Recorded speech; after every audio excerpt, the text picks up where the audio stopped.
딩모니의 오디오 극장에 잘 오셨습니다. 어서 들어오시죠. 안녕하세요, 딩모니입니다. 어제는 제가 테러 집단들의 이야기 소개해드렸는데요. 오사마 빌라덴이 조직한 알카에다. 저는 이게 가장 기억에 남네요. 자, 오늘은 일본의 소식을 한번 들려드리겠습니다. 오늘의 주제는 일본의 쇼핑 난민이에요. 네, 일본에서는 지금 쇼핑 난민이 큰 문제로 떠오르고 있다고 하는데요. 지금부터 쇼핑 난민이란 무엇인지, 우리 대한민국과는 어떤 점이 좀 비슷한지 들려드리도록 할게요. 오늘도 끝까지 함께 해주셔서 일본에는 요새 이런 문제가 있구나 알아가셨으면 좋겠습니다. 바로 시작할게요.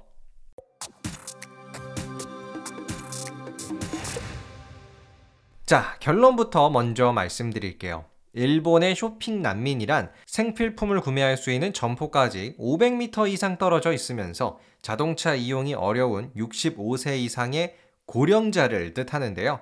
즉 쇼핑 난민은 말 그대로 내 집 근처에 장볼 곳이 없는 이런 사람들을 의미해요. 일본에는 최근 이 쇼핑 난민이 크게 늘었다고 하는데 여러분 그 숫자가 얼마 정도 될 것 같으세요? 일본의 쇼핑 난민이라고 부를 수 있는 사람들의 수가 무려 904만 3천 명이었습니다. 야, 한 1000만 명에 가까운 엄청난 숫자인데요. 이 많은 사람들이 모두 집 주변에 장볼 곳이 없어서 어려움을 겪고 있는 상황이에요. 근데 여기서 특히 일본이 걱정하는 건 뭐냐면은 앞으로 이 쇼핑 난민이 더 심해질 수밖에 없는 그런 상황이기 때문이라고 해요. 하지만 그렇다고 해서 일본이 아예 손을 놓고 있는 그런 건 아니더라고요. 이 상황을 해결하기 위해서 일본이 도입한 방법이 있는데 이동 판매차예요. 그러니까 상점이 멀다면 아예 집 앞으로 상점이 가면 돼. 약간 이런 마인드로 탄생한 게 이제 이동 판매차인데요. 그래서 실제로 일본의 시골에는 이런 이동 판매차가 와서 생필품을 살 수 있게끔 이런 환경을 제공한대요. 자, 그런데 이런 이동 판매차는 사실 쇼핑 난민의 궁극적인 해결책이 될 수는 없다고 합니다. 왜냐하면 이 이동 판매차라는 게 그렇게 수익성이 좋은 사업이 아니기 때문이죠. 그래서 궁극적인 해결책이 될 수는 없다고 합니다. 자, 그럼 지금까지 제가 일본의 쇼핑 난민에 대해서 빠르게 소개해 드렸다면요. 지금부터는 일본의 인구에 대해서 좀 들려드릴게요. 요즘 정말 많은 나라들이 출산율, 인구 이 부분에 대해서 굉장히 신경을 많이 쓰고 있고 어려움을 겪기도 하죠.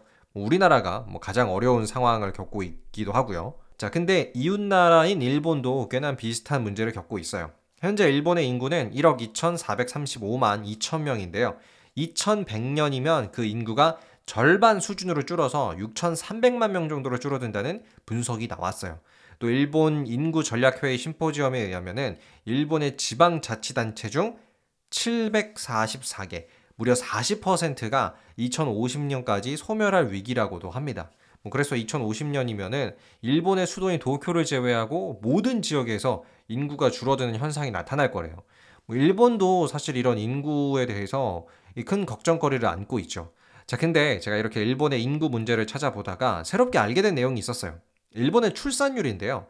일본의 출산율은 현재 1.26명이라고 하죠. 우리나라보다는 좀 높은 편인데요. 자, 근데 여기서 신기했던 게 일본의 한 마을은 출산율이 무려 2.95명이 나왔더라고요.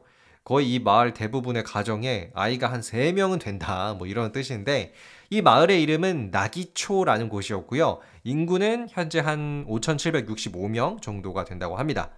자, 이렇게 평범한 농촌 마을에 어떻게 2.95명이라는 경이로운 출산율이 탄생했는지 그 비결을 한번 찾아봤었는데요. 일단 마을 공동 육아 시설이라는 게 있어서 책이랑 장난감 이런 거는 다 무료고요. 육아 상담까지도 할 수가 있대요.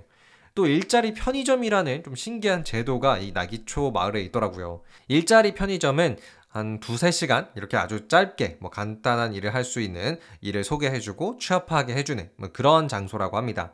아이를 키우는 부모들 사이에서 인기가 높다고 하네요. 그리고 이 나기초 마을이 지원해주는 혜택도 많았는데요. 우리나라처럼 급식비가 무료인 것도 있었고 또 신기한 거는 마을 고등학생들의 교통비를 지원해준대요. 그러니까 이 마을의 고등학생이라면 공짜로 대중교통을 탈 수가 있는 거죠. 이것도 꽤나 좋은 제도인 것 같습니다. 그리고 자녀가 중학교를 졸업할 때까지 집을 좀 저렴하게 임대해주는 그런 제도까지 지원해주고 있대요. 자, 그럼 지금까지 일본의 쇼핑 난민부터 시작해서 2.95명이라는 놀라운 출산율을 갖고 있는 일본의 나기초 마을까지 소개해드렸습니다. 끝!